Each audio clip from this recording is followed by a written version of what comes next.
reporter for LEEA, and I'm here with Kat Moss, who is the chair of LEEA. Kat, you've been in the role now for over a year, and obviously you joined after a kind of bizarre time with COVID. Tell us what you've been up to in that year. What I will say is that because of COVID, it brought forward some of the digital plans that I had in my mind for LEEA. So that's been quite a good starting point for me and a good springboard. So it meant that some of the things that in my head I was bubbling away thinking about were a lot easier to put into place. So, the online course is becoming more digital, more broad, more, for international members as well. That was a good starting point, I think, for me. So how long will your tenure last?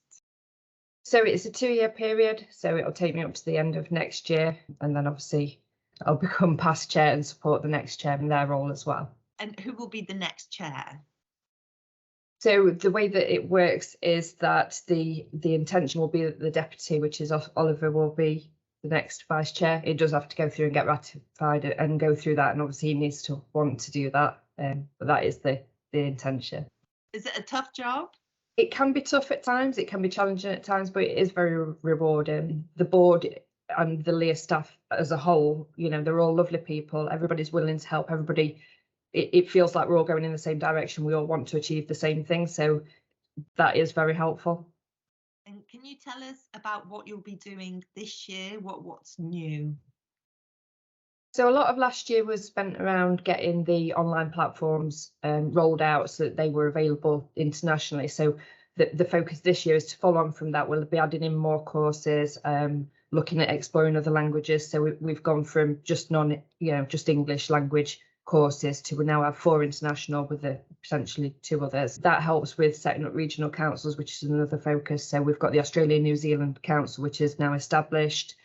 Using that as a model, we're now rolling out the Middle East Council. So it means that rather than being a global organisation with just, with the UK directing that, that means that internationally all of those individual areas are taking their own direction and they're looking at their own legislations and things like that. So I think everything we've put in place is helping with that. And of course, not forgetting, you actually have a full-time job alongside the role at LEEA. Tell us a little bit about that. Yeah, so I'm the IMS manager at a company called Katina. So while that's my job title, we are a small company, so it is a bit of everything. So it's sales, it's accounts, it's everything. So yeah, it is a full-on job and it is a full-on role. I'm not an executive that sort of sits just on boards and things like that. So it is a passion project for me to do LEEA. I am lucky that I do get that support from my employer. I am allowed to go off and do that and things like this in work time. So how long have you worked in this industry for? I started at Katina 12 years ago in 2010, coming up to 13 years. Having not worked in this industry, so I've worked in engineering background, so I was quite familiar with that as a general industry. But then when you work in the lifting industry, you realise it's not engineering. It is a separate category all on its own, that has its own pitfalls, its own pleasures and pains and everything that comes with it. So I think when I started here and I got more involved with the business and I started to get involved with LEEA because they became members around about the same time as I joined, I started to realise, how I thought the industry perhaps could look and how, and I started to think about how I as a person, we as a company could start to put those changes in place and, and what we could work towards. So initially I got involved with the technical committee. I asked a question. They said, there's a meeting. Do you want to come along? I went along and I kind of found again that I got a passion for that. Is I sort of, I liked the fact that there was all this information out there. I liked the fact that it was such a supportive place to be in LEEA. And I think so. And I've seen the changes in the time, we've gone from sort of lots of people in the room, lots of different opinions, sort of a more streamlined version of that where we've got, a good core of people that are helping to shape things from all across the industry. That's the same with the board. So we've got a good range of people. And like I said before, just everybody sort of seems to have that same passion, that willingness. We all just want everything to work. And we go with the tagline of, lifting standards worldwide and making sure things are safe. And that's where we're at. I love that you're so passionate about this industry and it sounds like it is really rewarding for you. Are there any standout moments or any campaigns that you can look back on and be proud? At the risk of sounding like I'm the most busy person in the world, I also got involved prior to being chair as the trailblazer chair for the standard for the apprenticeship, so the lifting equipment technician standard. That was, again, a rewarding project, very hard work, a lot more work involved than I ever thought it would be when I said yes yes, I'll go along, I'll do that.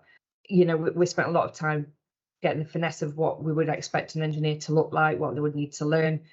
We get to the end of that project and we kind of go, yeah, we've written that now, on to the next thing. And then we go, oh, you know, there was more challenges from the apprenticeship bodies saying, no, you need an assessor, you need this. As we were going through the process, they were changing the goalpost a little bit. So whatever we were working towards, that then moved a little bit. So, you know, the things that we had in mind kind of shifted. Where we're at now with that is that it's live and it's available. The take-up's not quite there because I think people don't realise that it's there. So on the 27th of February, there's a meeting taking place, which is, you know, to get all the stakeholders sort of getting the association behind that and giving everything another push, just to say it's here, it's what you wanted, it's what we've done.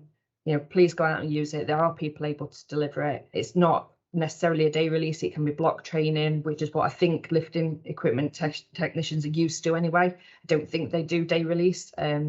It's not a broad engineering apprenticeship. It is focused on this industry and covers the things that are important to us. Pretty amazing. And with that in mind, of course, it's International Women's Day coming up on the 8th of March. Do you have any words of wisdom for people wanting to join this industry?